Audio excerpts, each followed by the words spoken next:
ইতিহাসের নৃশংসতম বর্বরতার উদাহরণ দিয়ে চলছে ইসরায়েল। 2 মাসের যুদ্ধবিরতি ভেঙে গত মাস থেকে সেই বর্বরতা যেন আরও বেড়েছে।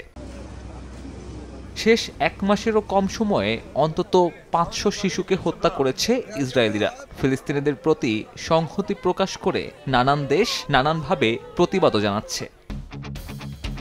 এবার সেই প্রতিবাদের ভাষায় নতুন মাত্রা যোগ করল পাকিস্তান সুপার লিগের দল মুলতান সুলতানস। নিজেদের ওয়েবসাইটে দেয়া এক বিবৃতিতে ফিলিস্তিনের শিশুদের পাশে দাঁড়াতে টেনে আনল 22 গজের সমীকরণকে।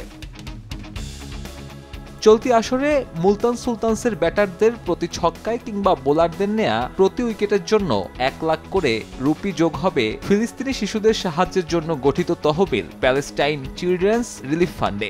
দলটার স্বত্বাধিকারী নিজেই এমন উদ্যোগের কথা আনুষ্ঠানিকভাবে নিশ্চিত করেছেন। তিনি আরও জানিয়েছেন, ক্রিকেটাররা নিজ থেকেই এমন উদ্যোগ বাস্তবায়নে আগ্রহ জানান। প্রাণ সসের মাখামাখি টেস্ট নুডলসকে করে তোলে আরো ইয়ামি আরো জোস। প্রাণ সস, সসের বস।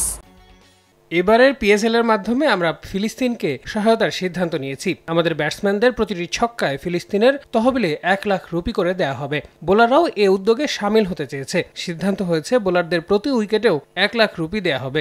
এই অর্থটা যাবে বিশেষ করে শিশুদের জন্য। টুর্নামেন্টে এরই মধ্যে নিজেদের প্রথম ম্যাচ খেলে ফেলেছে মোহাম্মদ রিজওয়ানের দল। হারলেও সে ম্যাচ থেকে উঠেছে 15 লাখ রুপি। চলতি টুর্নামেন্টে আরও অন্তত 9টা ম্যাচ খেলবে মুলতান সুলতানস। 16 এপ্রিল দলটার দ্বিতীয় ম্যাচ ইসলামাবাদ ইউনাইটেডের বিপক্ষে। পাকিস্তানি ফ্র্যাঞ্চাইজির এমন উদ্যোগ প্রশংসা কুড়াচ্ছে সামাজিক যোগাযোগ মাধ্যমে। কঠিন সময়ে ফিলিস্তিনি শিশুদের পাশে দাঁড়ানোর এমন অভিনব প্রক্রিয়া প্রতিবাদ জানানোর নতুন দুয়ারও উন্মোচন করল। সাব্বির মিথুন, সময় সংবাদ।